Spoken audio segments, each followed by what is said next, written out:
Ṣẹ̀kẹ̀rẹ̀ lọ bá jó, ṣẹ̀kẹ̀rẹ̀ lọ bá jó, olúwa mi ò dìde ojú ṣẹ̀kẹ̀rẹ̀.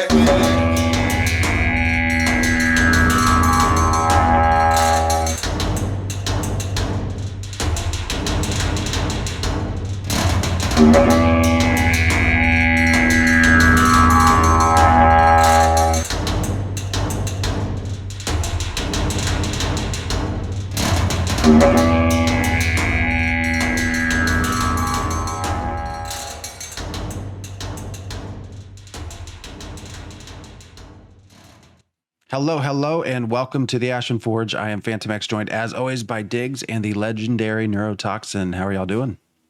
Doing good. Well, we've had 2 weeks pass, so anything new going on? I ended up getting sick, for those who weren't aware, and so we didn't have a show. You can probably still hear it in my voice a little bit, but doing much better. I got a new used graphics card, and I've been kind of having fun cranking games that I hadn't been for a little bit. That's been nice. Playing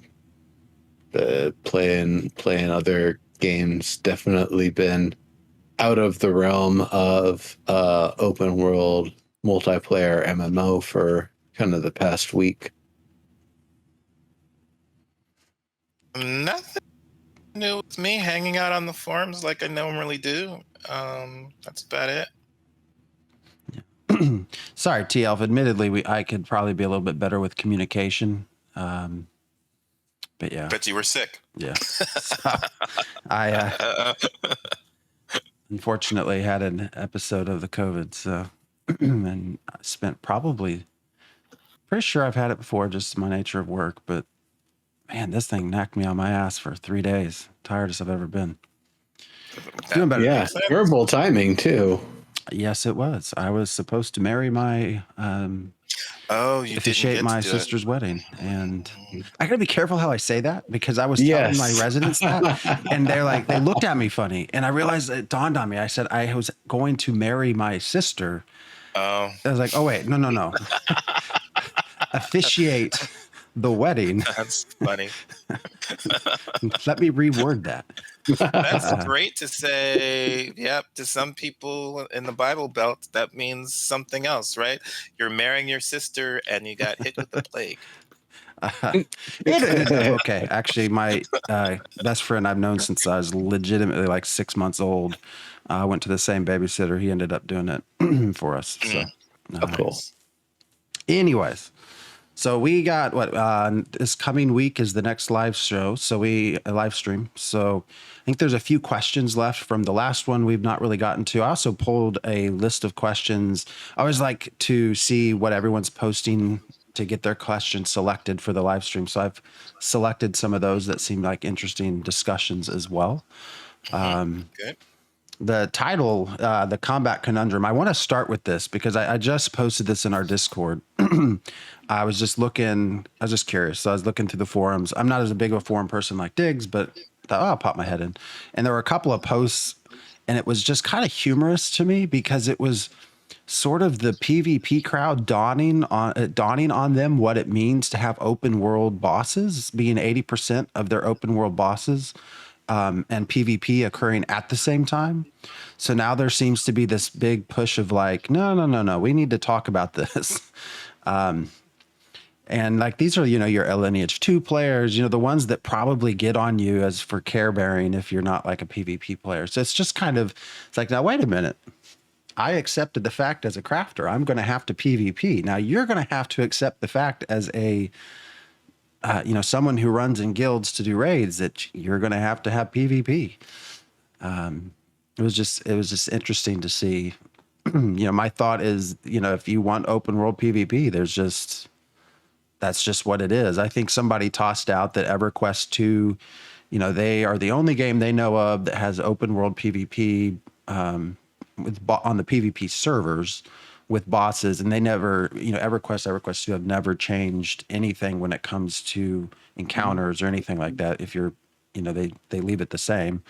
And so exactly. The comment was that nobody had ever completed those bosses. Now I don't know if that's accurate or not, but No, I'm pretty sure some of those bosses people had to farm. Like, there's the one where you'd have people standing in line. There'd be this queue that, like, guilds would have to be there to back you up for and stuff. That when the dragon appeared, you and your people had to get the first hit to make sure you'd get the credit and you kill the dragon. And then the person who needed to do their paladin advancement quest or whatever is able to do the thing, and then it respawns again so the next person can do that.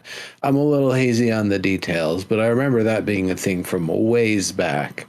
So I think that's one of the things that's part of this realization is that back in the day when you'd farm bosses like that and you'd be, lined up in a queue waiting to go for the next one to appear, um, that boss is coming back. You're going to keep fighting that boss over and over and over. Maybe not you specifically, but the players on that individual server. This ain't that. Some bosses might be recurring. It might not be in the same place. They might not fight the same way.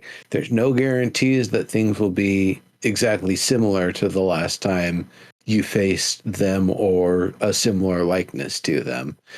And there's never any guarantee that any world boss you kill is going to be coming back. So what that means is, yes, you only have one shot at getting this boss down and having a chance to try to claim some of its loot and access to whatever blessings and recognition you get for having been a part of the fight. And if you're having to fight other people to do it, it's gonna be a pretty hellish sort of situation. It's gonna be really stressful. You're gonna eat through way more resources than just a normal PvP battle or just a normal world boss fight. It's definitely the sort of thing that I don't expect is gonna go in a way that's really pretty, unless the way it ends up happening is that like the largest alliance or two within the relative area where a world boss is at just kind of mass their forces, team up, and it's like, all right, we're gonna take down this boss. We're the only ones who are gonna get the loot from it and whatever, but we're gonna work together on this one and fend off anybody else who tries to come in from the outside. There's a whole lot of us. That's potentially a way it could shake out, but honestly, I have no idea. And especially on servers that have lower population, but not so low that they would be collapsed or destroyed in a cataclysmic event to move people away from it. Maybe it wouldn't be as big of an issue because you just wouldn't have enough hands on deck to take the bosses down if the people that come to do it are killing each other. It is definitely something that I think PvP players, will have to take into mind, not just my AoE might accidentally hit some other person that's not part of my guild or alliance or whatever that's participating in the battle, but really, even on the bigger side, it's, how are we going to be able to pull this off if we're constantly being harried by a stream of dudes from the respawn that we just killed a moment ago and are just coming back with their beat up equipment to harass us again while we try to fight this boss. So my thinking on that is that we should be more focused on killing the boss anyway. Not necessarily because we want the rewards, but because the boss is causing some kind of problem in the area especially if it's like the winter dragon that's causing the perpetual winter that will stay around until we get rid of the boss. Maybe I want to perpetually winter there and then I'll that will not be PvP. most people's thoughts. They want whatever the hell that thing drops. I'm hoping some people will. If you're an ice wizard, maybe you want the perpetual the perpetual winter to stay. But I'm wondering. So one, Phantom, you said that in chat that you don't plan to do world bosses unless there's a good reason for crafters to engage. That has me wondering: are you planning to purposefully progress your adventurer level, or are you gonna try and keep that as low as possible? Well, I don't think I have to do world bosses to complete No, that. it's no. It's this kind of a separate question. It's a related Uh, just because of the way you I worded it mean, about crafters. So I'm wondering, I are will. you planning to max your crafter? And there's a related forum post about this or question Crafting, about this, yes. right? And so, but are you thinking you're just going to focus on that and won't purposefully pursue maxing your adventure level, or you're going to let that kind of level as a byproduct from other stuff like exploring and I mean, whatever? if I can, it will I will directly try to increase crafting long before anything else. Most game experiences I don't think allow for that. So I mean, it will be it'll occur what needs to occur alongside crafting. Yeah, someone asked in the forums if it's possible to have a character that is max level artisan, level 1 adventurer. And I think it's not technically possible to keep them at level 1 because you do get some ambient leveling, I think, from exploration. There might be some other stuff that gives it to you. Like the quests required to level up to certain skills. No, I think I think the ambient. So questing is something that you're purposefully doing, but exploring is stuff that where you get XP just because you're moving around, not because you're actually trying to acquire XP necessarily. So it's stuff like that that I think will give you. I forgot the other kinds of activities. He said possibly some crafting will give you some um, overall character level XP, which is basically adventure level, I think. But I do think you can keep it pretty low. You might be able to keep it at level 4 or 5, just getting some random XP for stuff you aren't doing that's really combat. And then Theater Elf was saying that she thinks that this applies to caravans too, and I'm wondering what that means. During the looting phase, I guess she's thinking that PvP will happen more, so that you can grab extra loot if the caravan fails. I'm wondering if that's the idea. Yeah, being in an open world setting, if it's not an instance encounter, then you 100%. I mean, it's a possibility. I'm not thinking that. I don't know if I'm thinking it's going to be a common thing, especially if bounty hunters are nearby. But we'll see. I don't know. I don't know if you get flipped to red if you're attacking a caravan as designated caravan attackers. No, if you're trying to gank the looters once they I see are gathering their loot, then that'll flip them to red, I would expect. Yeah. It's okay. You just call your buddies and they can take it away from you. I thought it was funny because, you know, the crafters, I think sometimes, you know, when we talk about not wanting to PvP, or you get that group that does that, and then you sort of get a lot of shade from the PvP players. And so it was just kind of humorous to me to see this now kind of encroaching upon their style of gameplay too. And so my perspective on that is if I have to suffer through the possibility, which I accepted back in Kickstarter, then so do you. But I think it's a good point. Woodship mentions that, you know, this could it says, sadly, this will be a niche game. I mean, that could very well be. My concern, I've said this all along, is the way this game functions, you need players, and the bulk of MMO players that stay long term are your PvE players. And so if you have systems that are not favorable to them, maybe I shouldn't say not favorable, but if you have systems that are very unfavorable to them, they won't stay. And if they don't stay, I don't think this game will function with just PvP players. Yeah, I think corruption has to work the way it's intended to work, or there's going to be some trouble. So I just thought it was funny. I don't know. Yeah, make caravans instanced so I don't lose any of my stuff. You know, we'll do it. We'll do an even swap. You can have your raid bosses, and I can have transport my goods. I think I just feel like it should dawn on people as to why there isn't. You know, I always ask, what is a hugely successful pure PvP game that's open world PvP? Are you counting EVE Online? No, There's because plenty of PvE stuff to do in that. yeah, Tons of PvE to do in that. I don't know. I'm just saying it would have been successful by now. You know, the ones that have taken off, your World of Warcrafts, your Final Fantasies. You know, I think there's a reason those did, and you didn't have some of the more, gosh, what were some of the PV? I'm blanking on some of the names. There's definitely been attempts, right? I mean, the big one that they tried was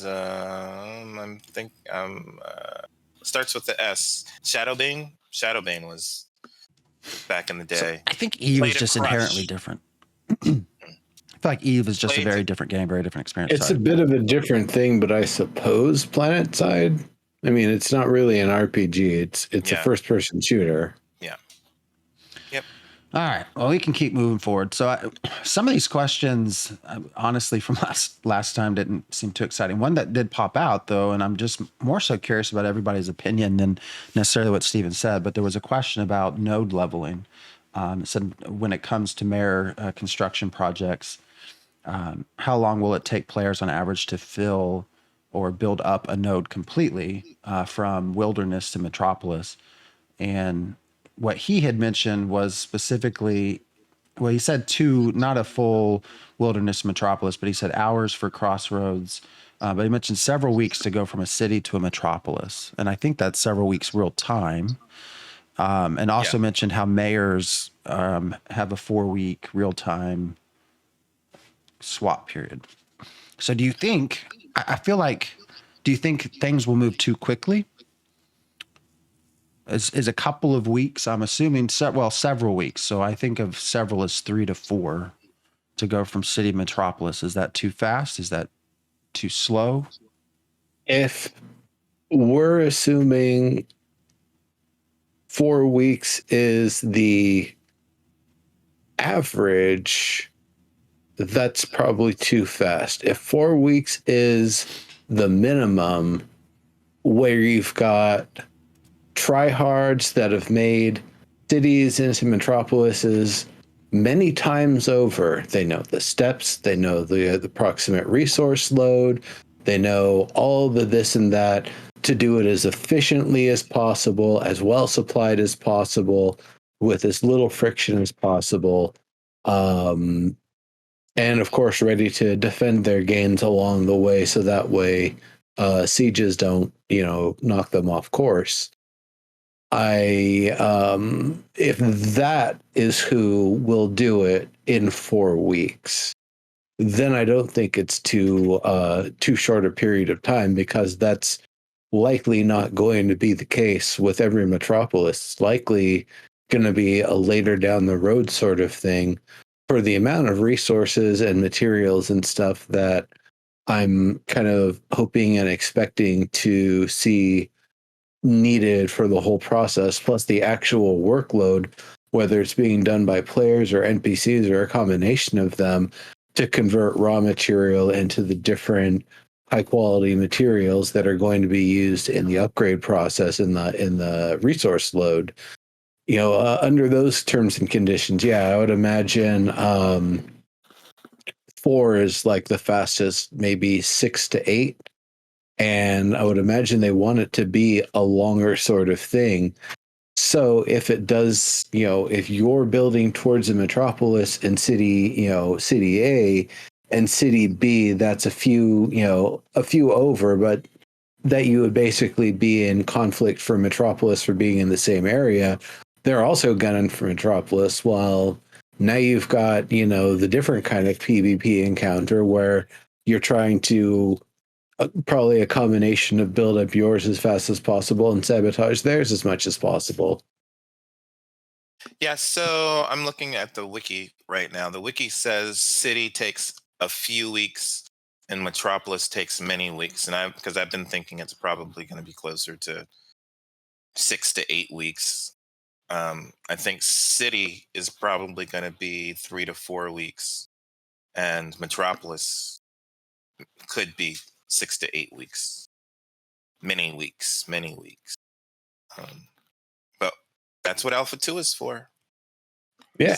I guess another way to sort of rephrase that is what, how many metropolises would you like to see in a year sort of cycle through? Like if you're having a new metropolis pop up every 2 months, is that too much? Every 6 months?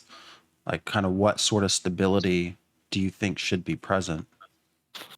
I would expect to see the peak metropolis on an active server that we hit peak metropolis by the 6 month mark. That is the places where we're going to have the metropolis in, the first ones in each sort of general region where it's possible. We will have them within about 6 months. And then the turnover from that, I imagine, is going to be a lot slower, maybe every 3 to 6 months. One of them gets knocked down either because someone's getting too big for their britches and they need to be taken down a peg, or more likely, what I expect is going to happen is after the first ones go up, some amount of server leadership and otherwise kind of come to the conclusion that, you know what? It's probably not really to our benefit to have 4 religious metropoli. So let's make some plans. Which ones we're going to knock down? Let's coordinate on this and try to make sure we can mix things up to make things a little more interesting for the server. Because this is just getting really boring. It's like, okay, it's my god, no my god, no my god, and there's not really as much representation on the trade side and the military and the science side. So, that's the sort of place I would more likely expect to see it. It's not the feudal lords from below trying to vie for the metropolis for themselves in one of the vassals, but instead we've got too many of this type of node as a metropolis. Oh, let's switch things up a little. Well, but I think part of that, even if you have 4 religious metropolises, they might not be all the same race. And even if they are, there's only 5 metropolises and there's 9 races. So you might need to knock one down because you want to have your race be the dominant population of a metropolis, and that's not happening on any of the metropolises you have. So I think some of that will be part of the mix. One of my questions, I'm trying to think of, I had it, and it's something about Node. Oh, one of my questions is about, I have to remember to put this into the question post on the forums, is I'm wondering if we can. So one of the things that we have is that when we start the game, the ancients occupy the castles, and then we have to try and remove them from the castles before we're able to own them. I'm wondering if it's going to be possible for the ancients to retake a castle, or at least try to. I'm wondering if that might be one of the events. So I curious. believe so. I believe that's part of the reason why they want ever growing, ever building corruption, is that it will have events where it comes to a head. And that might result in entire areas getting sieged and overtaken by corruption, such that the places are kind of taken over for use by the ancients, as well as now you have some swath of land that you need to restore. And I'll be sitting there pointing all 3.5 feet of me, jumping and doing flips and laughing, going, "Ha ha! I told you so. You're supposed to fight the corruption, dum dums. Here I am trying to fight the corruption." Doing flips means that you're going to be a Dunir? No, Nakua. Dunir can't do flips. They'll do flips when I push him off a hill. Let's see if they won't be able to do flips. They changed the appearance. They didn't say they're going to stop them from being able to do flips. But yeah, I mean, if we have 4 religious metropolises, that would help get rid of some of the corruption, I would think, since clerics have that utility to rid areas of corruption. That could be something that's interesting to see. Yeah, but they And wouldn't then be I any start fun. looking at like different places that are like the centerpieces for different world religions and their governments. So I'm like, maybe that's not such a good idea. That doesn't always work out, but Vera's different. Magic. We'll have different servers, so we'll have to see. Maybe a server will want to try and see what it's like. The other, to wrap up this whole node thing, because it's just funny seeing things come full circle. Because the other thing that I've seen when it comes to PvP now and nodes is some posts on, well, how can we make it so that a guild doesn't just install the same mayor over and over? We all want to turn. It's like, no, that's not how this works. You asked for a specific type of game. Steven's giving that to you. Now these are the consequences. Because then somebody always chimes in, we'll just get some buddies. That's where the raid post came. It's like somebody's response was, well, if you have to have a 40-man raid, then I suggest you have another 40-man raid that protects your healers. So that it's like, okay, so now we have like 2 raids so that you can fight off the PvP. It's funny. Anyways. All right. The last question I wanted to do from the last live stream was about AI, actually, which we've not really heard nor talked about. I feel like it dawned on me when I read this, but the question was, will mobs be able to buff each other up when grouped up like NPC Bard buffing its allies? And the answer was yes. Yeah, I would expect so, just like you have healers. Well, but they've not, going way back to EverQuest Next, the big thing was utility-based AI, which had not been implemented to its full extent anywhere else. I think they were looking at Guild Wars 2, but so that's when I read his answer, he talks about the AI having a scoring system that changes the behavior based off the scoring system. And behaviors can be kind of going in parallel. Starts to make me think if this is down that road, because there's been not a lot of discussion about the specific type of AI. It sounds like they're making something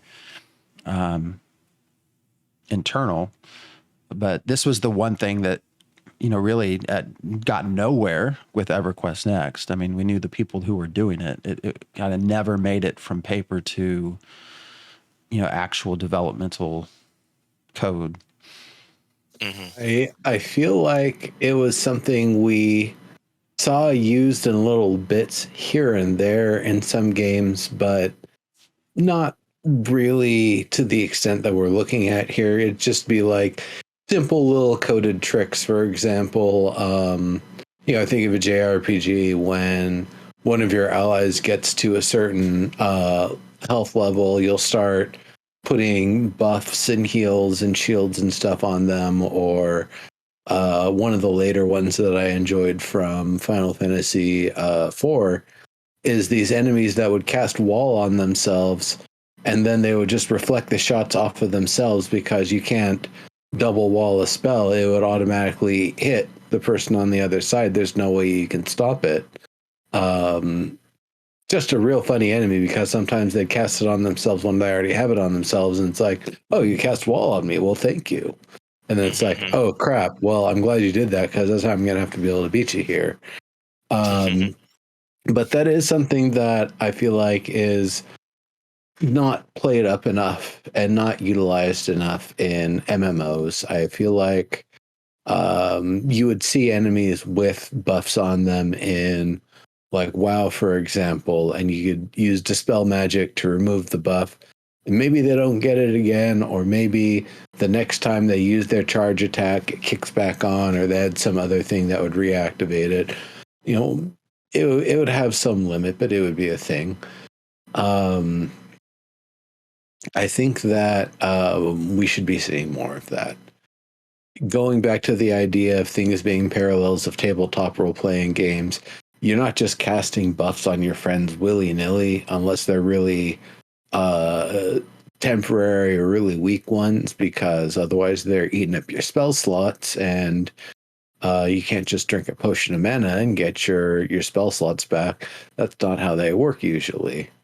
So for that, it's a more specific and due to the more like slow paced nature of a tabletop RPG encounter, it kind of makes sense that things would be buffing each other here and there to be able to get advantage. Now, that could be done to greater lesser extent in the game too, in Ashes, to have more reasons to be trying to dispel buffs off of enemies, or it could be something where it is more like an aura sort of thing, that this type of enemy, just being near this type of enemy, will automatically buff them. Yeah, like a bard or like a person playing the drums on the front lines or wherever. There might be some sort of spellcaster too. Yeah. Enemies buffing each other in groups or individually. And that even goes to the idea of like a main tank. Like the idea of an enemy AI having a main tank is something that I feel like can be done. We just don't see it being attempted ever. Because it's an idea that, like, well, who is the enemy's main tank going to try to tank if not the person trying to grab the aggro? It's like, no, they're going to be trying to tank the spellcasters and other things. Maybe they're doing things to force targeting towards them, and be able to absorb a lot of that damage. So I don't know. It's a little bit of that like lack of agency that enemies normally have. You can give them a little trick or a little thing that triggers in their AI at certain little levels and ranges and things, but there's a lot that could be done with the system. There's a lot that could be done to create synergies between creatures and AI entities that are fighting against a common target as members of some sort of allied group. But Go ahead. I would think that the reason that we don't see a lot of tanks per se in from AI is because tanks were often formed around taunt, and it's kind of hard to taunt player characters. But I think the Ashes, tanks are going to be using things more like Javelin, which focus you on the attack because it pulls you in and doesn't let you go, rather than an actual taunt. So I think they will be able to effectively control who we're targeting, hopefully effectively, but just differently than we're used to seeing. So part of why I'm curious about this, I'm actually going to put this in the chat. I had wrote this article back in 2013. It's like 9 years ago. Actually, the website no longer exists, but it was discussing EverQuest Next. This was maybe before we started doing a show, actually. When we had the EQ Nexus website up and running, but it was discussing utility-based AI, and I had actually been kind of secretly talking to the people that were supposed to be making it, so I had some insider kind of ideas behind it. But what's most curious to me is this idea of the Holy Trinity and sort of how that starts to dissolve when you have intelligent AI systems. So I actually wish they would discuss this more. It's not going to be what I waste my one question on, but I was thinking about that today. I was like, damn, I only get one question. So I had like 6 things. I'm making a list, but it just dawned on me. We really had not seen much about their AI in the past. There's really not much about it on the wiki as well. So, I assume a lot of that is obviously, it's a PvP game. So, why would you talk too much about AI when, and, bulk of your systems are PvP related, but like I said, got to cater to the PvE players as well. So, all right. Well, from that, I'm going to actually move on to some of the questions that they were posted for this upcoming there's always such good questions that people come up with. It's unfortunate I feel like they've started answering more. I feel like they answer 10 to 12 every stream. So, but like this one, so is the season tech going to be used in the ocean and underwater areas? Super interesting question. I would expect the answer is yes. We already know that cold water and warm water will cause different fish and other sea life to migrate with it or get away from it in different ways. So I would imagine that is the sort of thing that Dr. Bucky and company have definitely thought about, is not only warming and cooling and warm and cool sort of water currents moving around, but other aspects of it, ocean, underwater areas. Well, if it's an underwater area and the surface is frozen, you ain't getting in there. I hope you didn't go for a swim for a couple of days while the season change thing was going on, because you're not coming back up from that ice. It is solid now. It is magically solid, and you can't bypass it. Yeah, I would imagine there's going to be that, especially freshwater and when it's really cold, even salt water, freezing over. Yeah. So I'm wondering if you can lose your ship, right? If you manage to get stuck in the ice, like, is that possible?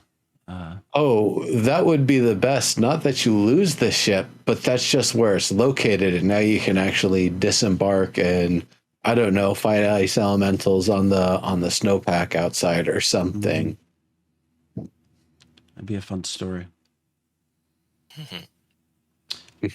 This was another one that I've not really thought too much about, is who will be able to do item deconstruction? Processors, crafters, everybody?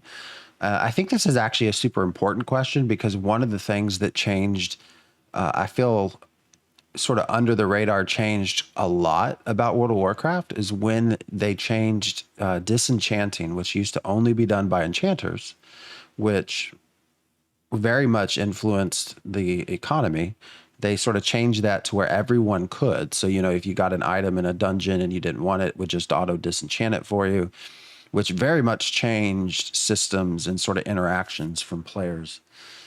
So I feel like this is actually a pretty good question. Also, because supposedly players will get recipes potentially from deconstructing items, is what Steven has said in the past. It makes sense. For the way the game is supposed to be played, the idea that you will not necessarily be making everything from scratch, and likewise you're not going to be gathering as many whole items off of enemies, but you're going to be getting a lot of materials, and that you're going to be accumulating things to convert back into materials. To that extent, I would imagine the deconstruction is an important process, part of the process. Now, that said,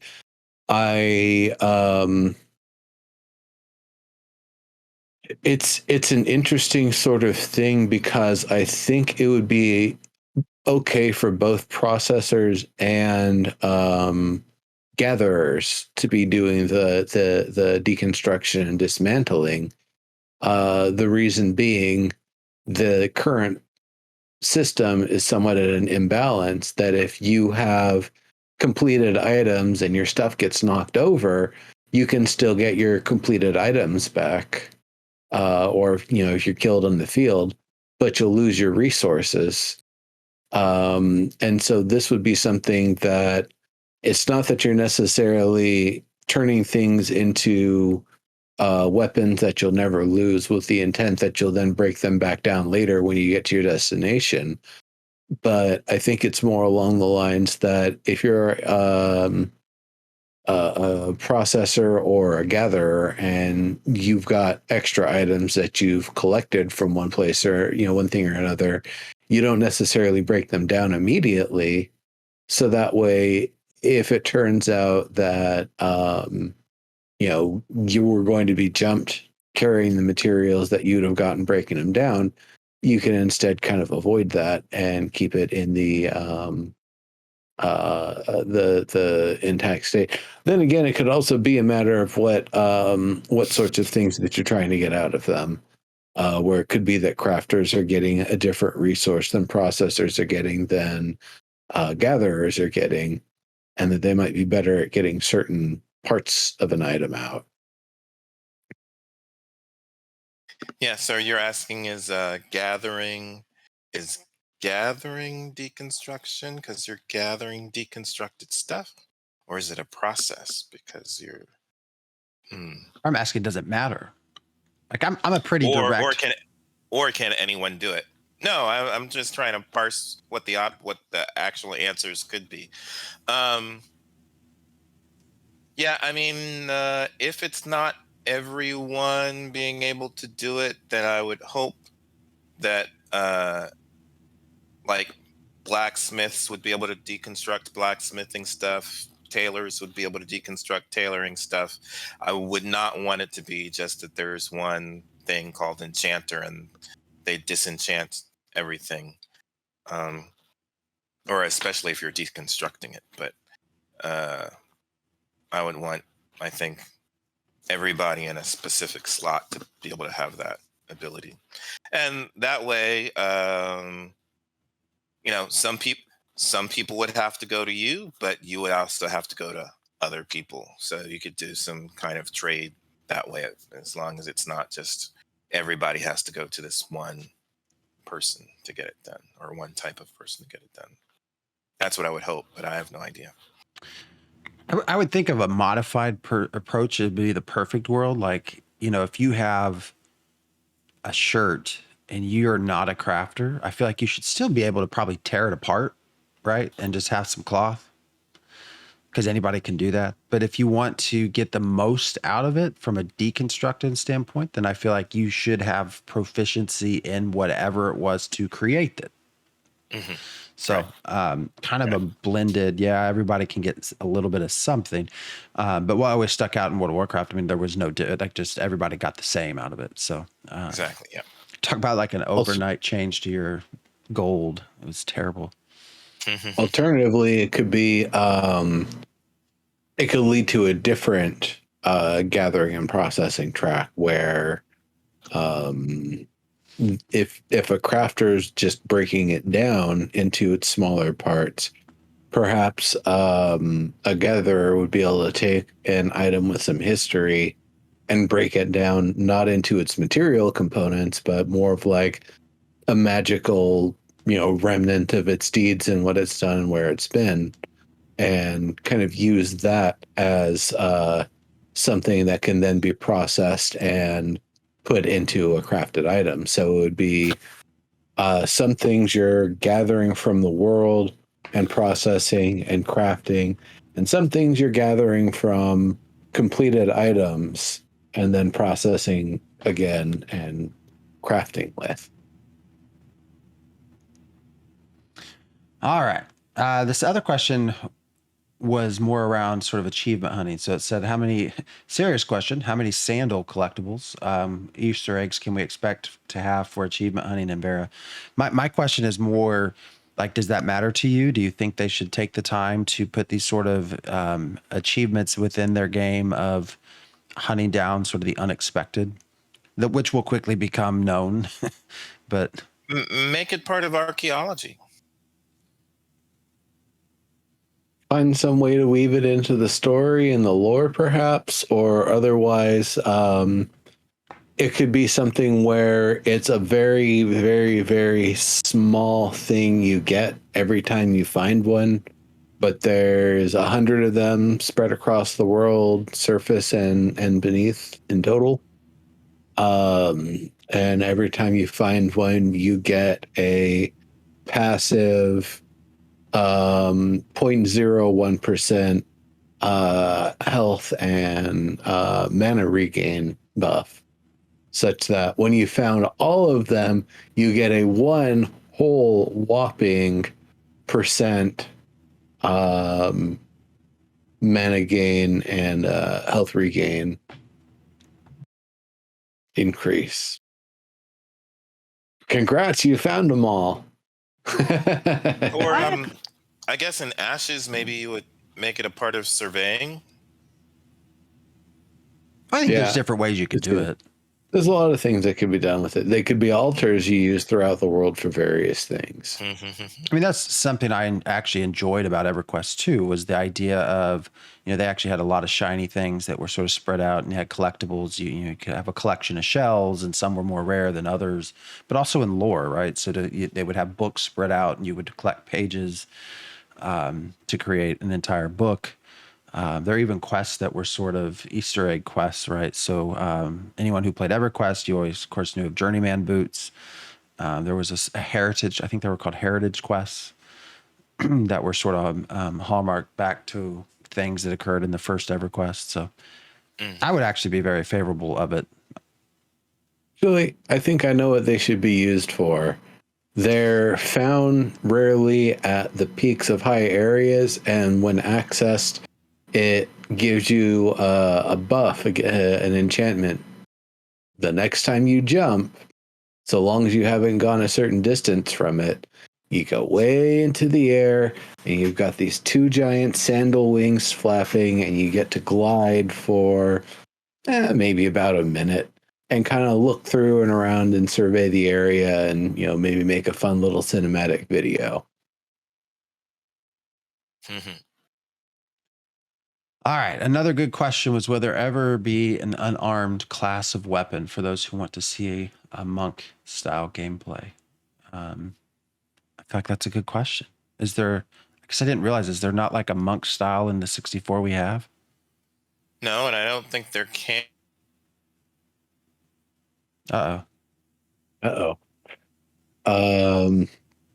Diggs is on location today.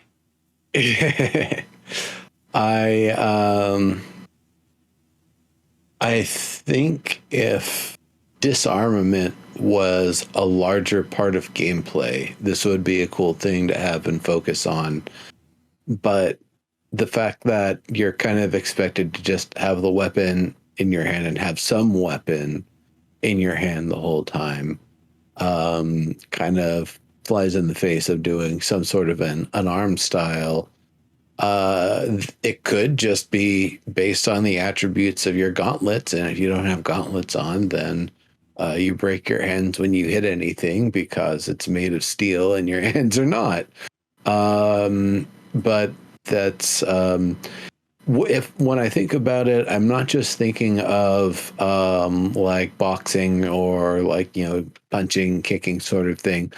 Definitely grappling, grabbing, taking something's back, riding it if it's a creature, not that you're like using it as a mount, but get on its back, wrap your legs around, and then start stabbing or whatever you're trying to do to take the thing down with some sort of other weapon that you've got, or you get on it, you start punching it or whatever. It's the sort of thing where I feel like they would probably add an actual weapon, that they would have like, I don't know, maybe a cestus or something like that. If there's a similar weapon where they just kind of change, oh no, the cameras just moved, didn't they? That's what I said. I was waiting on. Brass knuckles, some sort of punchy McPunchy face thing. It's the idea of something like that as an actual proper designated weapon type. That would be great. I think that'd be fun. I think it'd be nice to have high speed like the daggers. It could have very interesting, unique sort of Let's do that. Defenses and deflections, and maybe like a blade grab sort of thing. Yeah, just put the Tulnar out. That's S3. That's brilliant. That's S for now. So let me adjust it a little bit so that there you go. It's not that I don't think they should do it. I think they should, but I understand why they wouldn't, for technical reasons and for just it's not not exactly the sort of thing they're going for here, but as an actual designated weapon type, I could see it being used. Here, let me see if see. They want to know who's who, so let me see if I can get our names. There we go. Yeah, we'll just leave it like that. That works. Oh, he's back. Hey, there I you just go. thought I would get all fancy there, and now, Mm-hmm. all right, we'll turn him off. I'll leave it like that, Turn though. me I'll off just do right that forever now. back. Yeah, just leave that graphic. in Someone case you gotta drops, bring it like, oh, back. there we are. All right, let's see. Next sort of question. There were a lot of good ones. I might actually. I sent everybody a list. I might just start jumping around. This one made me I was very curious. It says someone who's excited about having a tavern that I can support with furnishings and cookings. Can we get any more early ideas or details about how this can possibly compete with the gear crafting trades, being that crafting will be the primary path to in-game gear? I'm just sort of like, well, why are you aren't a gear crafter? Like, why are you trying to have the same benefits? Oh, TF used the because magic. There you go. That's great. And I'm smiling even more because I know it probably bugs Neuro because the colors are all off. It just looks blurry. It's I not can even read the it. colors. I can read it too, but that's because I know what it says. But do you think there should be any kind of, I feel like this is not a great question. I don't know that anyone, I'm like, I want to do a farm, right? And probably some sort of cooking and something within that setting. I don't expect to get the same amount of money as gear people, right? Like that's, I hope to be a part of that process, but I don't know that I feel like I should be equivalent with some other professions. I don't think it's owning the tavern that would or running the tavern that would be the skill so much as whatever furniture crafting skill is out there that somebody's able to make the furniture potentially with some sort of buffs and attributes. So when you place it down on your freehold, or maybe even in your freebie apartment, you can place it down. It gives some sort of either resting buff or helps restore certain conditions or hang out by it for a certain amount of time, and you get a temporary bonus for the next however long after the next time you enter combat or something like that. I could see there being different buffs and bonuses and benefits and stuff that could be provided, but it wouldn't be from being the tavern owner. It would be from having either built or collaborated with builders to get the furniture and other sorts of things that you want to have there. What's the question? What's the question again? As someone who is excited about having a tavern that I can support with furnishings and cookings, can we get any more early ideas or details about how this can possibly compete with the gear crafting trades that being crafting will be the primary end game gear, primary path to end game? That last part isn't worded very well, but that they want competing with that, right? furnishing and cooking. So I guess the furnishing is the one half. The other half would be, well, if you want to cook stuff and you make mess meals at the game, then you've got to get your cooking skill up. That's just what it is. If you want to make the best food, you got to learn to make the best food. And then that would be probably the primary path to endgame gear. Food is the endgame consumable that you're trying to create. But I don't think it's comparable with gear. I would argue it's better. Food is constantly grinded through versus gear. What I mean is you're not competing with gear, No. I guess is what I want to say, in the sense that my understanding is that your tavern upgrades kind of similar to how a guild is going to upgrade. So you kind of progress your tavern and then you decide where you're going to in what ways you're going to do that. So the better or more progressed your tavern is, the better buffs you give. That could be with unlocking certain recipes. That could be with your furniture. So it's not going to be from you building furniture and putting that in there and that giving you the buffs. With a furniture crafting skill, it's going to be you doing whatever the quests it takes to earn the perks to get your tavern to the next tier. You're right about something here. I was thinking about it more along the lines of the freehold, not the town's tavern that was municipally that's what I'm approved talking by about. the mayor. Freehold. Yeah, no, I'm talking about the freehold tavern. Your taverns you're going to be investing in as you're progressing it. So the more you progress your tavern to the next tier, the better set of buffs and all that stuff that you'll have access to. Because you don't just start with you aren't only locked to a tier 1 tavern on your freehold. You can upgrade that to be higher tiers. Just Right. Same with the farm and all that other stuff. So fair enough. Gotcha.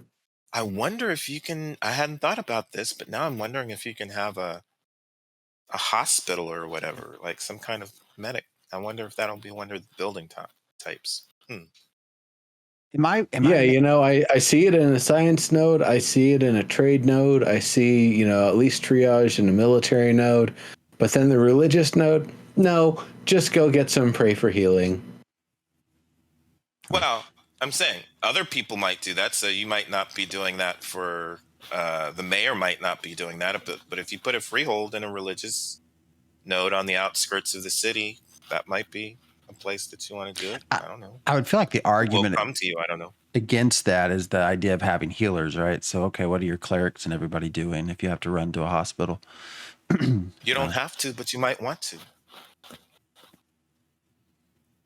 Yeah, I mean, you could grow your potions and stuff in there. That's perfectly fine.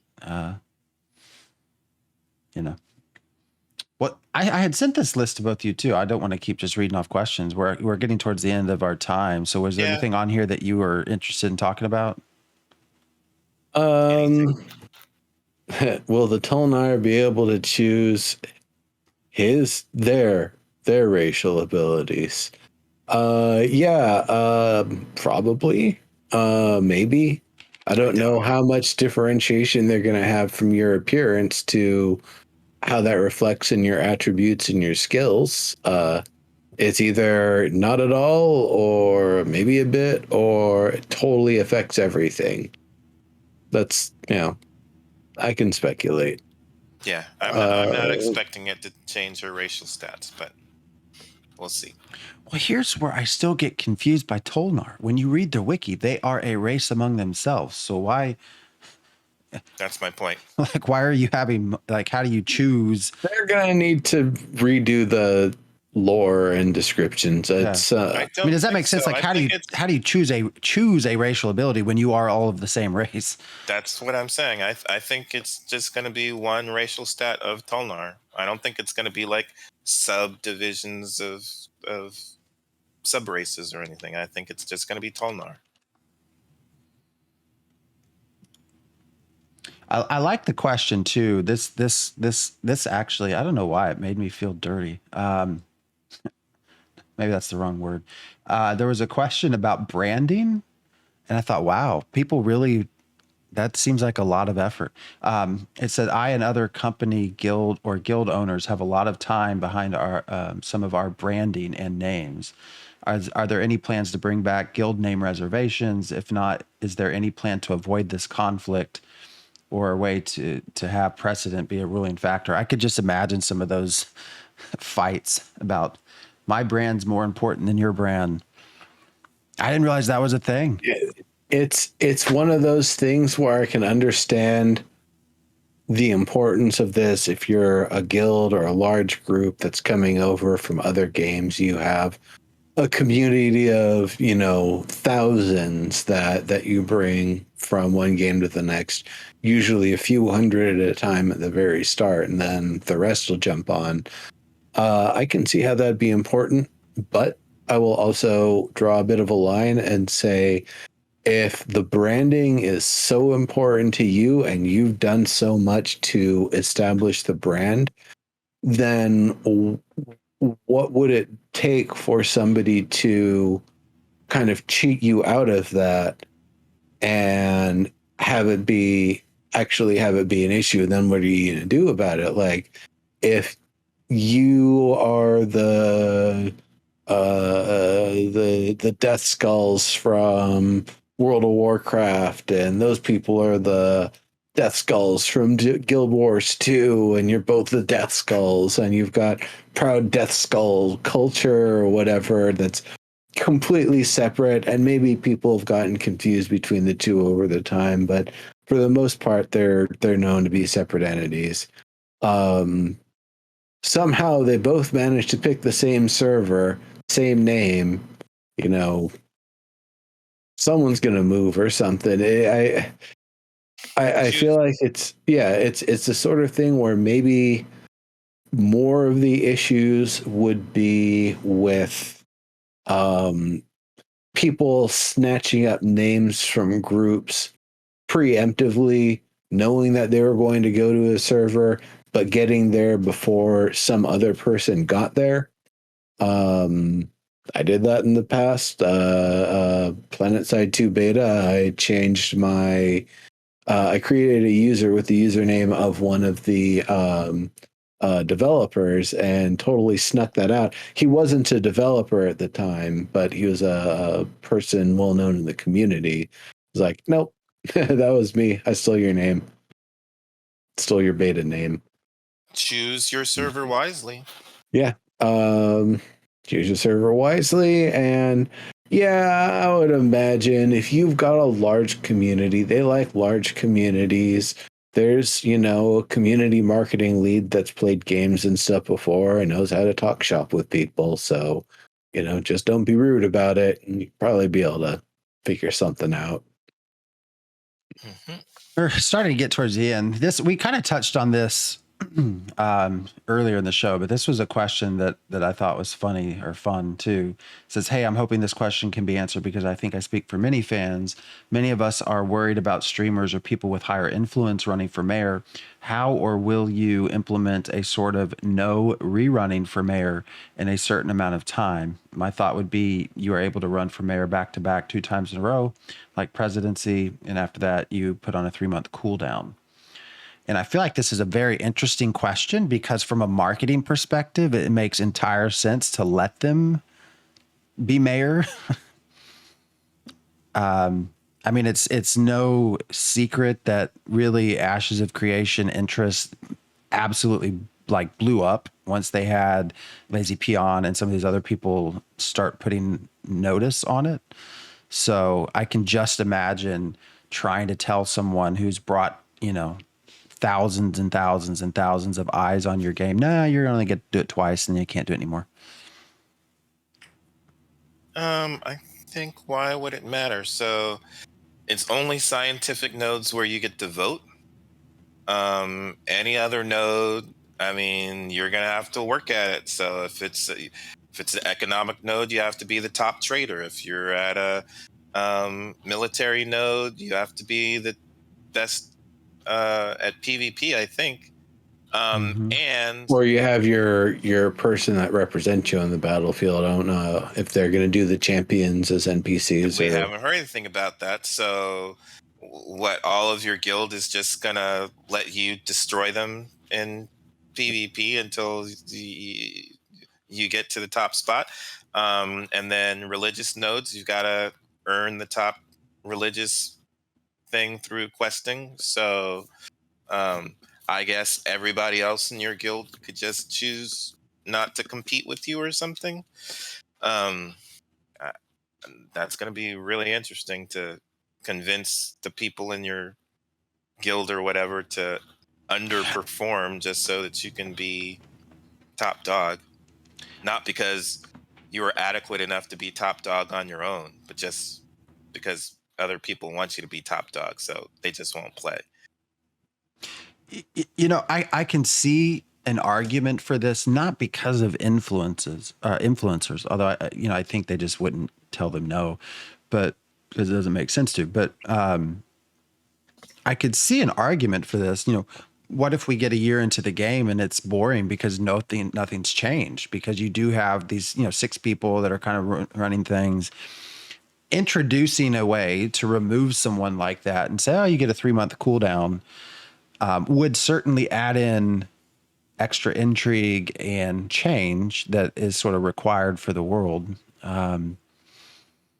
Again, I don't think that will happen, but I know TF Node War. I'm not convinced that we will see over and over Node War. I think people will do it for the first 6 months to a year, and then at some point it will settle into, well, you know what? I need this place for my armor anyways, so I'm kind of happy just going, Guild Siege, somewhere else.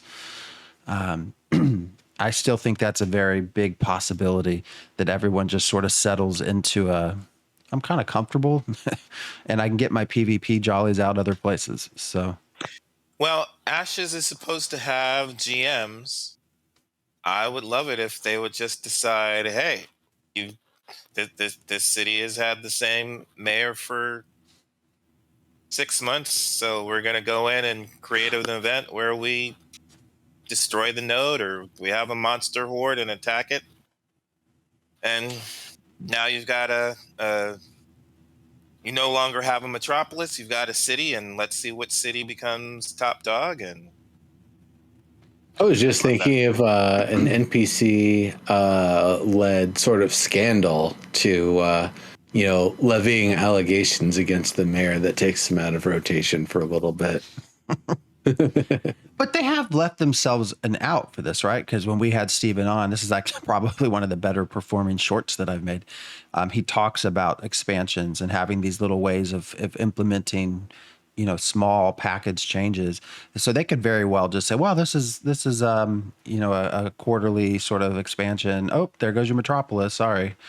Got to start over. So they've certainly left themselves an out for that.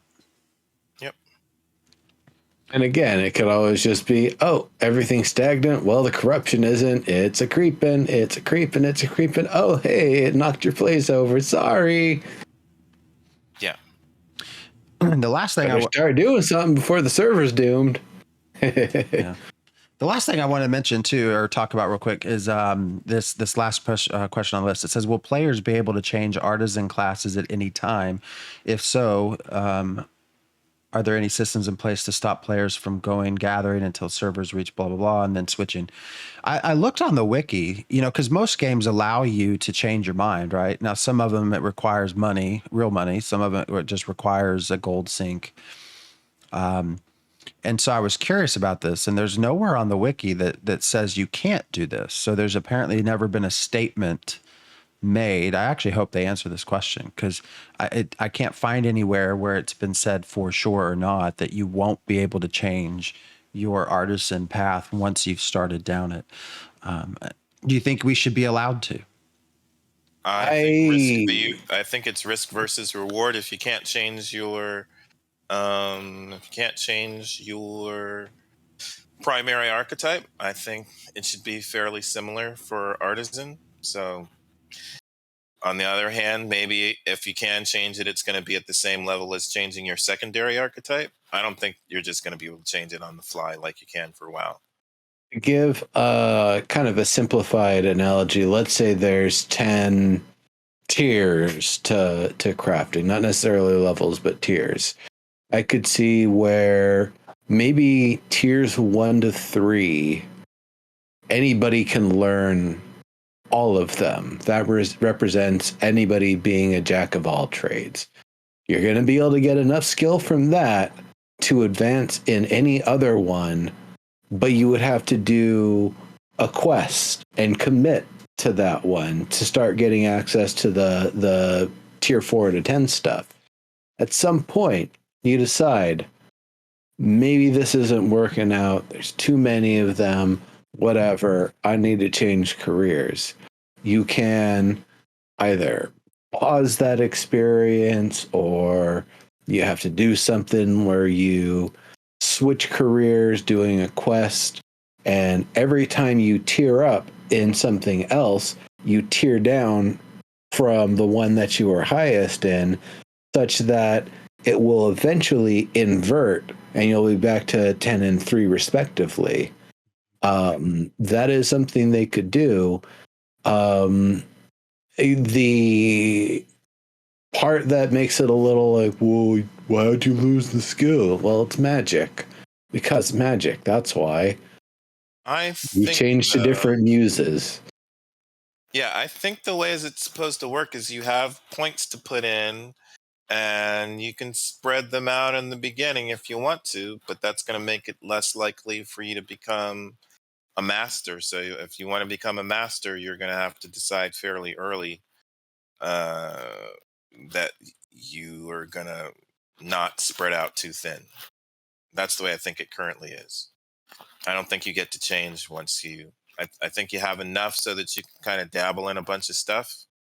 But at some point, you're going to want to focus if you want to be a master.